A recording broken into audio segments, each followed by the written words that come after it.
Okay, all right. We did the interview with John and Yoko in January of about '68, and we originally approached Yoko to do the interview because my cameraman Phil Pendry, he was a good friend of Tony Cox, Yoko's first husband, and we hoped that perhaps, we were interested in talking to Yoko because she was obviously a pretty important influence on John's life at that time. And if John showed up, well, so much the better. And but we weren't counting on it, so I really hadn't prepared as I might have because of that fact. And we really didn't find out until the day of the interview, the morning of, that John would be there because it was being shot out at Twickenham Studios where the Beatles were filming Let It Be. And so when we heard it was there, then we pretty much assumed John was going to be there. So we did. So we headed out there, and I did some preparation for the interview on the way out. So we got there, and John and Yoko showed up, and we all had a couple of cups of tea, and woke up because it was fairly early in the morning, and did the interview, and it went quite well, and John was really good, and very kind to do it, because I think that and Yoko, it worked out very well, and that was the end of the story. But we actually shot this interview in color. This is the only one of the interviews that I did in London that we did shoot in color. But because it was John Lennon, we were going to shoot it in color. But we didn't, Hendrix and John Mayall and Jethro Tull and Joe Cocker and Keith Moon and Eric Clapton, everybody else only got black and white, but John got color, and we got to know each other a bit during that time at Twickenham, and that was about it until his involvement when he came over for the Toronto Rock and Roll Revival, and then subsequently when we tried to do the Toronto Peace Festival with John and Yoko back, and then that was a year later. Anyway, at the time of after the interview, I had 2 prints struck, and one of which I kept. And I'd been hanging out with a guy called Tony Secunda, who was a real character, a real legend in the British music scene at that time. He had managed Procol Harum, the Moody Blues, the Move. And he discovered Chrissie Hynde of the Pretenders. But back then, Tony was really focusing on a guy called Denny Laine. Now, Denny had his first claim to fame was the lead singer for the original Moody Blues before Justin Hayward joined the group, and they had a hit with a song called "Go Now." And they were from Birmingham, and that was sort of they wanted to really go to America. They wanted to be bigger and better known in England, so they went to London and hooked up with Tony Secunda, who was Denny Cordell's partner in their company New Movement. And Denny produced Procol Harum, and Tony had been managing Procol Harum as well. Anyway, so he and when I got really involved with Tony, and I guess Denny at that time became friends. Tony had just finished. I think he was trying to create a band called promote a band called Balls, which had some of the members of the former members from the Move in it, and Denny Laine. And it wasn't really happening much, but we hung out a lot together and partied together, and probably too hard, because many years later, after Denny joined Wings with Paul McCartney and Linda Eastman, and when they went, they were very, very successful. Band on the Run sold 4 or 5 million copies, and there were really only the 3 of them in the band at that time, because the previous band members of Wings had quit before they went to Nigeria to Laos to record Band on the Run. And but Denny, when I came back to Canada, I lost touch with Denny and Tony, and Denny went on to Fame and Fortune and Wings, And that was about it. And then about 15 years later, I got this call out of the blue from Tony. And Tony was now living in California, and I didn't know that he'd moved there. And Denny had recently declared bankruptcy because he had probably pledged, I think, most of his earnings from this is what Tony told me, so all this has to be taken with a grain of salt. But Tony said that, and I think there's some truth to this, is that because Denny had pledged his earnings from the Japanese tour of Wings to the bank, that and then when the band went when Wings went to Tokyo, they got busted at the airport for possession of marijuana, and the tour was canceled. So Denny, I think, was forced to go bankrupt. And so Tony, this was what Tony was telling me anyway, and so Tony said, when they were checking Denny's assets at that time and his flat and the whole thing, where I think Tony and he were living together at the same time, they found a can of film. And a can of film that I had totally forgotten even existed, which I think may be indicative of how hard we were partying in those days. But then they say that anybody that claimed to have been around in the 60s and, shouldn't be able to remember it, or they weren't there. So I think that was the case when it came to that can of film. Anyway, so Tony said, look, we got this can of film here, and it's an interview with John and Yoko, and we should do something with it. And I said, Tony, you can't do anything with this. I think, this is I don't have the rights to this, and neither do you. I did the interview, but that's it. I don't have the rights to this. And even though you've never seen it before and it hasn't been around anywhere, you can't do anything with it. But I would like to see it. I've never really seen it. So if you could make me a copy, I'd really appreciate it. So that was all I heard from Tony. He did send me a copy, and I watched it, and that was fine, nice, and put it back on the shelf. And then about a year later, a friend of mine in California who was a very big Beatles fan knew that I'd interviewed Paul and John and George over the years, and said, gee, I'd really like to see that interview with John and Yoko. So I made him a copy and sent it out to him, and that was in about, 1988, 89, something like that. And when I saw him again in California, when he gave me back the cassette I sent him, he said, have you seen Imagine? And I said, no. He said, I think some of your interviews in Imagine, and this was a documentary that I think Warner Brothers had released on John, and he said, I'm sure it's in there. So I went out and bought a copy of Imagine and watched it, and sure enough, there was a piece of the interview that I did with John and Yoko at Twickenham back in January of '68. And what was really interesting about it is that the questions were being asked by this bloke with an English accent. And I said, gee, that voice sounds familiar. And yet I knew it was me. I was thinking, well, maybe John did another interview that day or something. But then I looked down the corner of the frame and I could see my boot that I'd been wearing that day to do the interview. So I knew it was in fact the interview that I'd done with John. I recognized the questions and the answers as well, but certainly I recognized the boot. So what Tony had done, bless his heart, and then Tony is mentioned in is given a credit in the film as well. But the old beloved rogue he was, that he took, when he knew that I wasn't going to be his partner in crime on this or whatever, I'm not sure what he did. He might have taken it to Yoko and sold it to her, or sold it to Warner Brothers, or whatever he did, I don't know. But what he ultimately did was that he clipped out my voice asking John the questions and put his own voice in.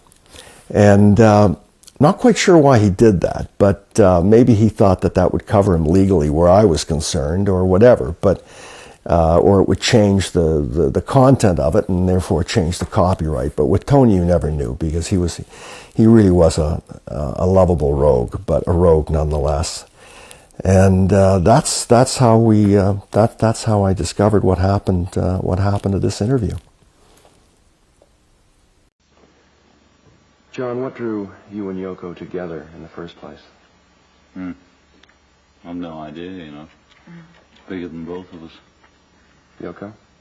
Well, the same, you know. I can't say. Yeah. Where did you two meet originally, you know, and where did it all happen? We met at one of Yoko's art shows at Indica Gallery, you know.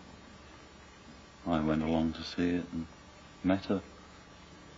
And I met her a few times at different places. And then we clicked, you know. And you just kind of discovered that your heads were in very much the same place. Now, Yoko, do you find that John is influencing a great deal of your art, the art that you're still doing alone, your paintings and such? What kind of influence is he kind of exerting on your work? Sort of, I don't know. Well, you know, John actually really changed the whole world in a way. You know, he influenced the whole world, I think. You know. In that sense, I was sort of influenced. Directly in my work, you know, this, I think my work lacked a kind of relaxed type of sense of humor, you know. I mean, there was sort of a cynicism in it, but there wasn't a real sense of humor, and also sort of constructive thinking, you know. And that's the thing that I sort of got from John, I think. Well, how did you find John getting this together for you? No, it's not that he, you know, planned it and got together for me or anything. I mean, it's just something that you sort of, you know, just caught it, you know, through vibration. You know, you just felt it. Now, what were you doing before you met John as far as your art is concerned, on your own? What kind of things were you into? I was doing various things. Gallery shows, you know, of paintings and sculptures, environments, things like that. Music concerts of my compositions. What else? Writing poetry, you know. Oh, yes, making films. Yeah. 4 of them, in fact, right? No, not really. Number 4 is just an arbitrary number I picked up. You know. And I made about 7 short films before that, etc. Number 4 is actually the first feature-length film that I made. So number 4 is all illogical, you know. It doesn't mean anything. It's just a number. Now, I saw a clip of number 4 with the 365, you know, bottoms. What was the thing that was happening in this film? Why did you decide to do this particular kind of thing? It just came to me, you know, that all my works had a tendency of being very sort of puritanical and serious and all that. And I thought it was getting too serious in a way. An ivory tower type, you know, sort of very in, but that was that. And I just wanted to communicate in a larger scale, and it was just good vibration, you know. And number 4 had that rhythm, you know. John, how about Yoko's influence on, you know, as far as the songs that you're writing for the Beatles? I can't pinpoint an influence on the songs particularly, but she's influenced me, so it'll therefore influence everything I do. Now, do you find that you're really into such a mixed media thing with art and film and music and the whole thing? Have you ever thought that maybe since you're doing all these various things that it's going to prevent you from doing one of them really extremely well? That's presuming they're all different things. Yeah. Our point is that films, music, everything's art, you know, it's communication, and that's it. And it isn't a diverse career. It's the same career. We were both doing the same sort of thing in different fields in a way. And in fact, you know, when you said that about influence and all that, you know, it almost sounds too logical. And no, I didn't mean logical. You know, a school of art has, but what I mean is, has influenced so and so. In our case, it's almost like we were both doing almost the same kind of thing, and both thinking in the same line, you know, in different fields, you see, or different places. And then we just met, you know. I found out that what John was doing and what I was doing was more or less the same thing, you know, in the sense that we were trying to send good vibrations to the world, you know. Now the album Two Virgins, I've heard it, and it's not a one-time listening experience. You've got to listen to it, I'm sure, 8 or 10 or 800 times to really get into, you know, or maybe what you two are doing. You know, it depends on the person. Yeah, you know, depends. It depends on your mood. It's not a catchy LP. You know, could you tell me the story? What was behind Two Virgins, and you know how you did it? We were just taping in my sort of what I call a studio, which is just a half a dozen tapes in the house that I used to fiddle about with you know, mellotrons and pianos and things, and we just got together and played together. It's just a bit of offstage noise, folks, don't worry about it. And we just did it, and then when we finished it, we realised we had an LP, you know. There's one influence she's had on me. If I did anything vaguely like that before, I'd just do it for sort of fun, and maybe play it to Ringo, or you know, play it to each other, but never carry it through. You know, take it not seriously, but just take it any step further. I'd always leave it as an idea and in the air. And what she's done is sort of told me somehow that if you take it through to an end, you get a buzz from it, just like having a record released, you know. And that's what I've been doing, you know, with different things. Now, the cover, you know, caused a great deal of consternation, especially in America. They get very uptight about things like that. What, you know, brought this on? Why this particular way? Well, originally when we met sort of as artists, you know, so-called, or whatever it is. And we got talking, and I wanted to record Yoko because she'd played me some of her tapes of what she calls voice modulation, which is just very groovy sounds from her throat, you know. And I was going to make an LP of her, and I was in India for 3 months, and I was going through everything. I also went through what kind of cover should I design for her, you know. What the package should be like. And the natural thing that I got from her and her book is a grapefruit thing, was simplicity and childlike, you know, and innocence. And if you look at it with hang-ups, it looks devious and complicated. You know?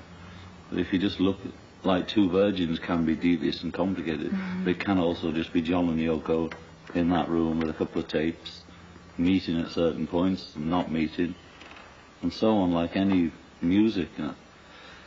And I forgot what I was saying. Oh yeah, and then we just got up. I thought so. The best cover for her would for her to be naked and sort of say, "This is me," you know, no arty cover or, you know, no design to it, just a plain, straight photo of her naked as her work is, you know. And then when we got together, excuse me. All right, go ahead. It was natural for us both to be naked. I just thought, I didn't think of any results or why or what's going to happen. It was just naturally when we got together and made the LP together that we should both be naked on the cover. You know, I didn't think anything till I started getting reaction from people, you know. You didn't feel that the consequences would, you didn't feel that people would get very uptight about this? No, I couldn't see that, you know. I mean, I had some inkling when I first showed people, or even when I first got it back, I got the surprise of seeing myself actually naked, you know.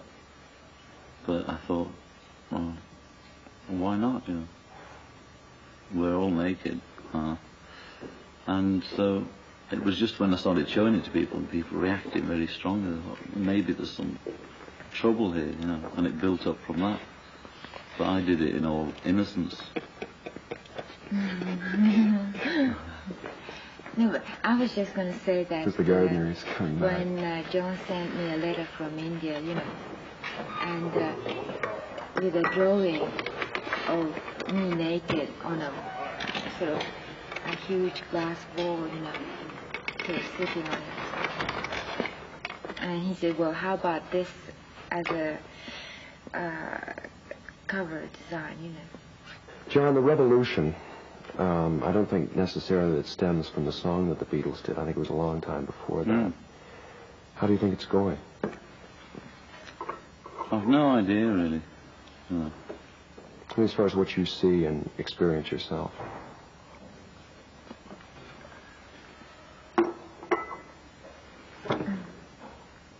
I don't know. I just know there's something in the air, you know. That's all I know. And I don't know what form it takes. I don't know whether,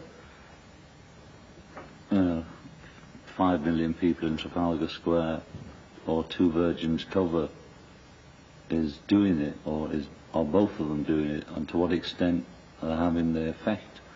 But I know a lot of people are trying for the same thing, you know, but I don't know how well or bad it's going. You know. I go from one extreme to the other, thinking it's all fine and we are changing it, to we don't stand a pig's chance, you know. Do you think you and Yoko, and even the Beatles generally, kind of stand for, what is going, to further this revolution? Yeah, I mean, we're for the revolution, whatever it is, you know, but as I sort of said in that song, I'm not pro-violence, you know. But I don't particularly put down, I'm not saying, get off the streets and stop marching and waving and distracting people. But I can't give a yes to, let's destroy it all, you know. I don't think that's the answer. I think it's the same idea as a few years ago, and it was drop out, you know. What we believed in was dropping in, change it, you know. It's the only way. Because you might be dropped out in Cornwall or California or anywhere, but if the revolution doesn't happen, they're going to get you there, you know. And you've got to get in it and mix it a bit. The revolution, hopefully, is happening, and this is 1969 is probably going to be the most important year as far as whether it's going to really happen or just these stirrings are going to die out because people selling out. Now, the two versions of revolution that you did, they changed. One word changed, really, but it was such an important one as far as people listening to the Beatles and John Lennon are concerned. If you talk about destruction, you can count me out and then in. That means I'm not sure, you know. Both versions of it are so different. The one on the LP is the original version, and the one that was on the single record of Hey Jude was the second version, or third or something. And I really think, you know, if it gets to destruction, you can count me out. But I'm not sure, you know. I'm human, and I'm liable to change, or depending on the situation. I prefer non-violence, you know. Now, how is your joint work going to further the revolution? That, both of us are actually very positively, doing things to change the world and all that, you know, and for the better. But not in a well, we don't go to Trafalgar Square and sit or march or anything. But that's not the only way, we don't believe that that's the only way. And our way may be quieter and sort of slower maybe, it seems. So people might be thinking that we're just evading it, we're avoiding problems and hassles. But it's not like that at all. Actually, John's songs, the vibration that he's sending to the world through his songs, and the things that we're doing together, or my films, anything, they're all just sort of gradually changing the world, I think. Well, John, what about do you feel